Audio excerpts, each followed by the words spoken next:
Hey guys, welcome back. It is Icon. I don't even know how to start off this video. I'm completely dumbfounded. We went through the info yesterday. So in the 4v4 confirmed video, if you haven't seen that one already, I talk about the scenarios for the Chicago Huntsmen, for the Atlanta FaZe, for the Dallas Empire.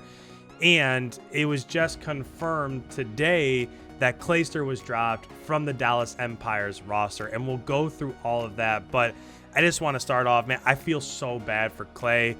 If we were looking at yesterday, and I'll show you the tweets to start here just to kind of get things rolling. So just kind of out of nowhere, Clayster tweeted this. He said, restricted free agent for the CDL 2021 season.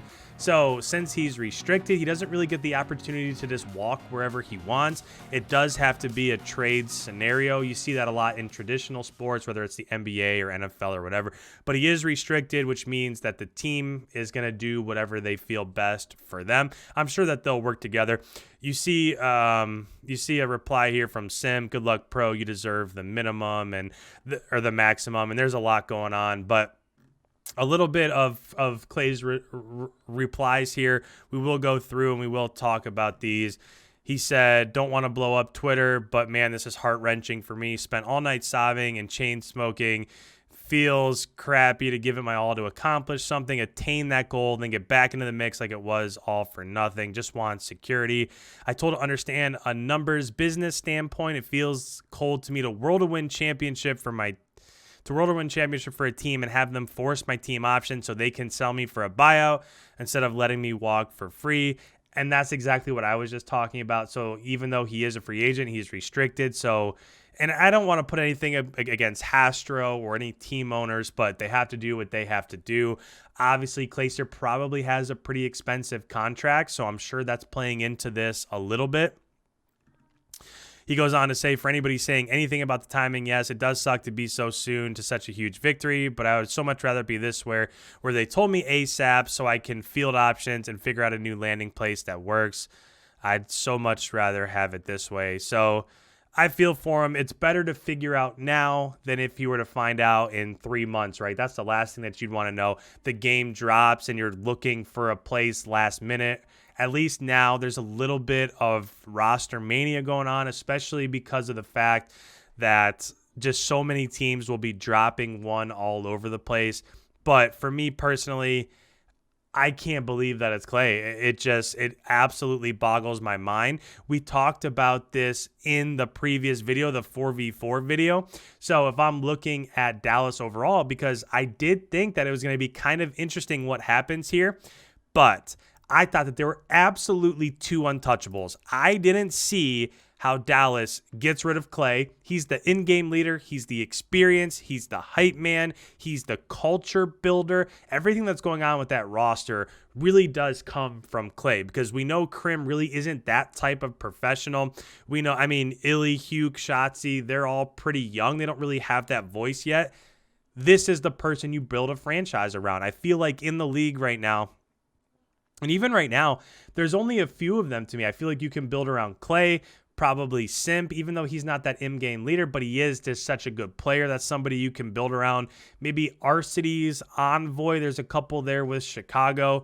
But for Dallas, it's 1,000% Clay. This just absolutely shocks me. And then after that, I feel like the second one would be SHOTTZY, right? Because SHOTTZY is the league MVP this year.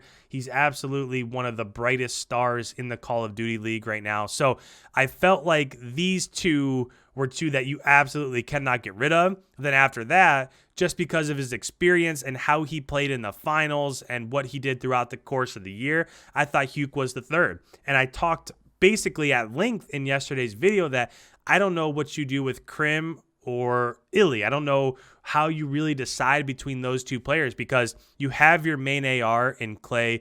You have your main slaying SMG, basically that run and gun slayer in SHOTTZY. HUKE is kind of that in-between player. We saw an SMG a lot in his hands this year, but he can flex and go either way.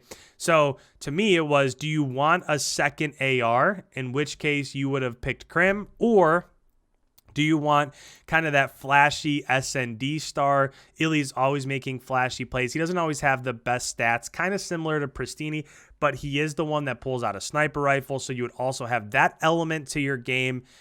I thought for sure those are the two that Dallas would be picking between. But now if we take Clay away, if we look at this roster overall, you're going to have Crim running a main AR. You're going to have ILLEY. So if this is a game where you need 2 ARs, does that come from HUKE? So then you have Crim and you have HUKE running AR. You have SHOTTZY and ILLEY running SMG. Does ILLEY run the AR? There's not super well-defined roles here outside of Crim and SHOTTZY, and I don't know.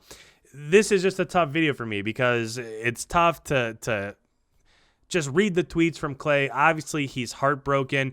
You heard after yesterday's tournament ended, so after the championship on Sunday, he was the player that was interviewed. He talked about how he put so much into this year, how it meant so much to be with E United, and then the rest of E United goes over to Atlanta, and he's kind of left there. He doesn't get picked up. So how good it felt to come to Empire, to Envy, and to have a home, and for that to be his place, only for them to drop him a day after. A day after they win champs. It's just, I don't know. I hate stuff like this, and I know that it has to happen. They have to. I don't know if it's cutting costs. I don't know, because he obviously would have a pretty big salary. So I don't know if they made them pick, well, you're either going to pick Clay or you're going to pick Crim, and they ended up sticking with Crim. Even if you're looking at stats overall, I mean, Clay was a better player throughout the entirety of the year than Crim. I don't know. This one, it's out there for me. I'm not sure I understand it, but this is one of those videos. Down in the comments below, let me know you guys feel. I love interacting with you guys and hearing your replies. I can't wait to hear it for this one. So thanks, guys, as always. If you're new, I'm your one-stop shop for all things Call of Duty League. Make sure you hit that subscribe button, leave a like. It helps out the channel. We will see you in tomorrow's upload.